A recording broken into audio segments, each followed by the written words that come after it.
সবাইকে স্বাগত জানাচ্ছি বিডিভিউজ ইনফোটেনমেন্টে। আপনাদের সাথে আছি আমি সুস্মিতা দাস।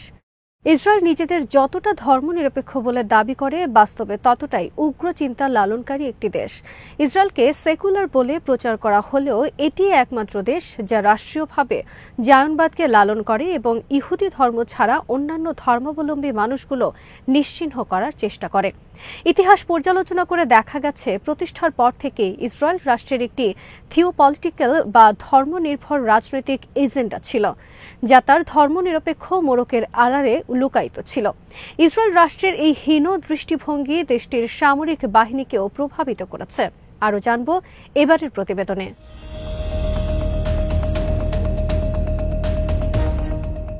ইসরায়েলের যে থিওপলিটিক্যাল বা ধর্মনির্ভর রাজনৈতিক এজেন্ডা আছে, এটি মূলত বাস্তবায়িত হয় সহিংসতা এবং ইসরায়েলের যুদ্ধনীতির মাধ্যমে।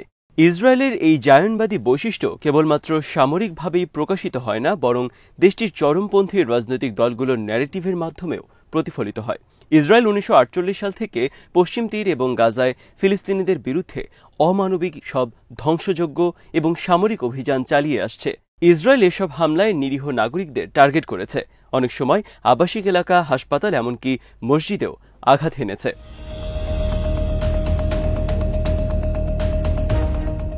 তবে ইসরায়েলের গণহত্যার অভিযানটির শিকড় আরও অনেক গভীরে বিস্তৃত।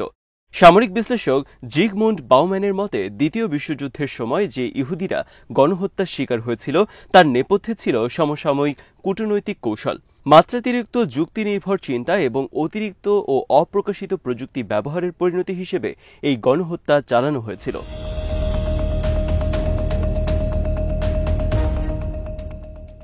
মূলত গণহত্যা এমন একটি নিধন কার্যক্রম যা চলমান বিশ্বের একটি কুৎসিত রূপ প্রকাশ করে, আর যারা এই ধরনের অন্যায়গুলো করে তারা অনেক ক্ষেত্রে গণহত্যাকে স্বাভাবিক এবং যৌক্তিক একটি প্রক্রিয়া হিসেবেই দেখাতে চেষ্টা করে। আর ইসরায়েল রাষ্ট্রের নীতি নির্ধারণী অবস্থানেই ধর্মনির্ভর এজেন্ডা থাকায় তারা ধর্মকে ব্যবহার করে যে কোনো গণহত্যাকেই সহজে বৈধতা দেওয়ার সুযোগ পায়। আর ইসরায়েল রাষ্ট্রের এই জঘন্য বৈশিষ্ট্যটি দেশটির সামরিক বাহিনী আইডিএফ বা ইসরায়েল ডিফেন্স ফোর্সের কর্মকাণ্ডেও প্রমাণিত হয়। বর্তমানে ফিলিস্তিনিদের বিরুদ্ধে ইসরায়েল যে গণহত্যা চালাচ্ছে তা আইডিএফ এর অন্তর্নিহিত চরমপন্থী ধর্মীয় ও রাজনৈতিক ন্যারেটিভের বাস্তবায়ন ছাড়া আর কিছু নয়।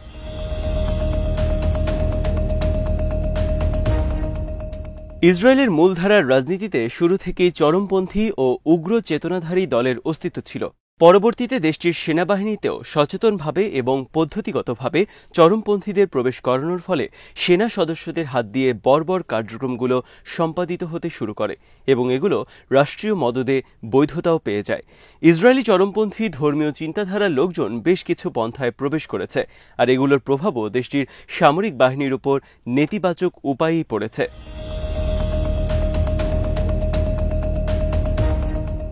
ইসরায়েলি সামরিক বাহিনীতে কিংবা রাজনীতিতে যে চরমপন্থী ধারণার বিস্তার ঘটেছে, তার জনক হলেন আব্রাহাম আইজ্যাক কুক।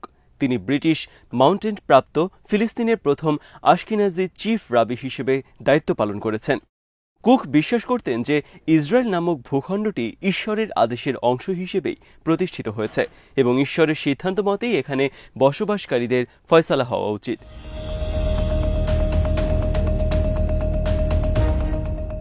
কুকের সেই গোড়ামি এখনকার সময়ের উগ্র চিন্তাধারাপন্থী লোকেরা ধারণ করে যাচ্ছেন। তারা মনে করেন ঈশ্বরের সুপারিশকৃত সেই ভূখণ্ডের মধ্যে জেরুজালেম, তেলাবিব বা হাইফা তো আছেই, পশ্চিম তীর ও গাজাও এর অন্তর্ভুক্ত।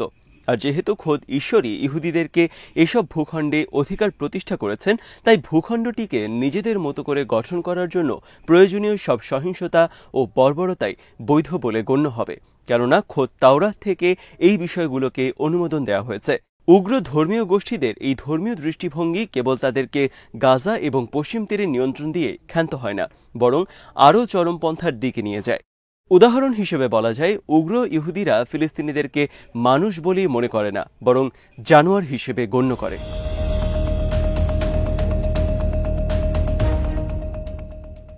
ইহুদিদের মধ্যকার উগ্র চিন্তাধারাগুলো ডানপন্থী এবং দূরবর্তী ডানপন্থী চিন্তাভাবনা থেকে উদ্ভূত। আইডিএফে উগ্র জাতীয়তাবাদীদের সংখ্যা সাম্প্রতিক বছরগুলিতে আশঙ্কাজনকভাবে বেড়েছে।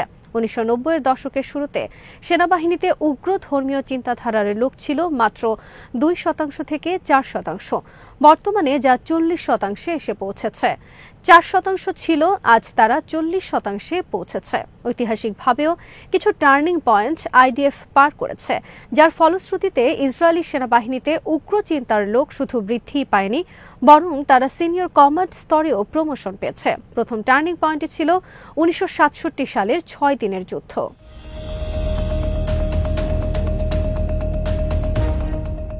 এই যুদ্ধে ইসরায়েলের ধর্মান্ধ গোষ্ঠীগুলি প্রথমবারের মতো তাদের জন্য প্রতিশ্রুত ভূখণ্ড দখল করার জন্য উৎসাহিত হয়। প্রতিশ্রুত এই জমির মধ্যে ছিল গোলান মালভূমি, পশ্চিম তীর এবং গাজা, যেগুলোর উপর 6 দিনের যুদ্ধের মাধ্যমে ইসরায়েলিদের অধিকার নিশ্চিত হয়েছিল।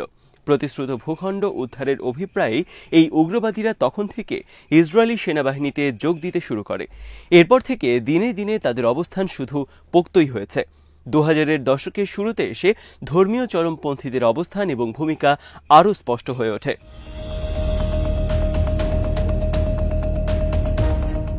2005 সালে ইসরায়েলের তৎকালীন প্রধানমন্ত্রী অ্যারিয়েল শ্যারন গাজা থেকে ইহুদি বসতিদের প্রত্যাহার করার সিদ্ধান্ত নিয়েছিলেন। উগ্র ইহুদিরা শ্যারনের এই সিদ্ধান্তকে বড় ধরনের বিশ্বাসঘাতকতা হিসেবে বিবেচনা করে। তারা তখন অনুধাবন করে যে এই ধরনের প্রতারণামূলক সিদ্ধান্ত নেওয়া থেকে যদি নীতি নির্ধারকদের বিরত রাখতে হয়, তাহলে সেনাবাহিনীতে উগ্র চিন্তাধারার লোকদের ঢোকানোর কোনো বিকল্প নেই।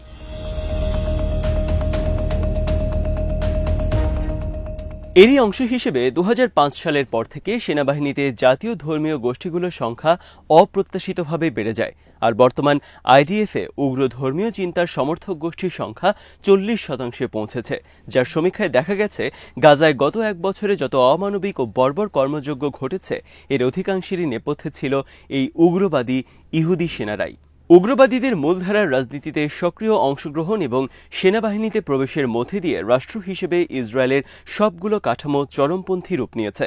রাজনৈতিকভাবে ডানপন্থী এবং দূরবর্তী ডানপন্থী দলগুলো বেঞ্জামিন নেতানিয়াহুর গণহত্যার সিদ্ধান্তের সমর্থক, আর এই দলগুলো সেনাবাহিনীর বড় অংশকেই এরই মধ্যে নিজেদের প্রভাব বলয়ের আওতায় নিয়ে আসতে সক্ষম হয়েছে।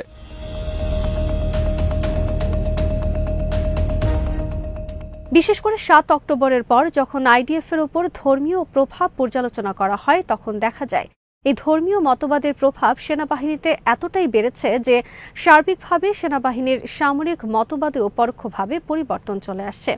আইডিএফের সাবেক deputy chief of staff Yair Golan অনেক বছর ইসরায়েলি সেনাবাহিনীতে কর্মরত ছিলেন। সম্প্রতি তিনি আইডিএফের সামরিক দৃষ্টিভঙ্গিও পরিবর্তন নিয়ে মুখ খুলেছেন।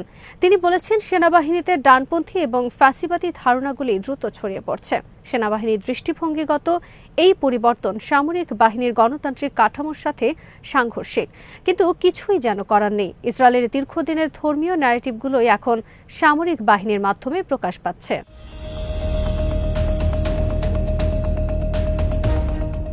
আইডিএফ বর্তমানে যেভাবে গাজা এবং এখন দক্ষিণ লেবাননে পরিকল্পিত বোমা বর্ষণের মাধ্যমে নিরীহ বেসামরিক নাগরিকদের হত্যা করছে এবং একের পর এক হাসপাতাল, শরণার্থী শিবির, স্কুল, মসজিদ এবং গির্জায় আক্রমণ করছে, এর মাধ্যমে তাদের উগ্রবাদী মানসিকতারই বহিঃপ্রকাশ ঘটেছে। তারা যে সামরিক ভিশন এবং ঈশ্বরের দেয়া পবিত্র ভূখণ্ডে নিজেদের আধিপত্য প্রতিষ্ঠার চিন্তা নিয়ে এই অন্যায়গুলো করছে, তা এখন পরিষ্কার। নিজেদের অমানবিক কার্যক্রমগুলো এখন তারা বৈধ বলেই ভাবছে।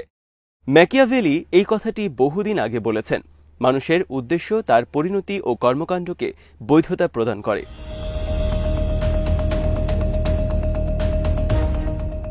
গাজা ও পশ্চিম তীরে থাকা ফিলিস্তিনিদের আইডিএফের সেনারা যেভাবে অপদস্থ করে, পশুর মতো করে বিবেচনা করে এবং মানবিক আবেগহীন হয়ে তাদের সাথে আচরণ করে, এর মধ্যে দিয়েও আইডিএফের জঙ্গি মানসিকতার প্রমাণ পাওয়া যায়।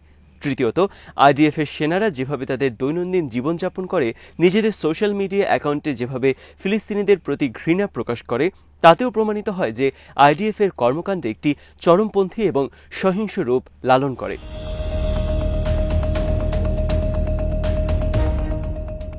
জায়নবাদ যে ধর্মীয় লক্ষ্য নিয়ে যাত্রা শুরু করেছিল, কালক্রমে আইডিএফ সেই ভীষণকে নিজেদের ভীষণ হিসেবে নির্ধারণ করেছে।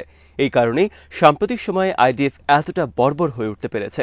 ইসরায়েলি সেনারা অন্য কোনো ধর্ম অনুশীলন করাকে রীতিমতো অপরাধ বলে মনে করে, তাই মুসলিম বা খ্রিস্টান যেই হোক না কেন, ইহুদিরা তাদের প্রতি চরম সহিংস ও বিদ্বেষী হয়ে যায় এবং এই সহিংসতাই একটি সময় গিয়ে গণহত্যার রূপ ধারণ করে। আইডিএফ এর চরমপন্থীকরণ কৌশল শুধুমাত্র ফিলিস্তিনিদের ধ্বংসের বৈধতা দেওয়ার মাঝেই সীমাবদ্ধ নয়। ধর্মীয় মৌলবাদী গোষ্ঠীগুলি সেনাবাহিনীতে ও রাজনৈতিক দলগুলোতে নিজেদের প্রতিনিধির সংখ্যা ক্রমাগত বৃদ্ধি করছে।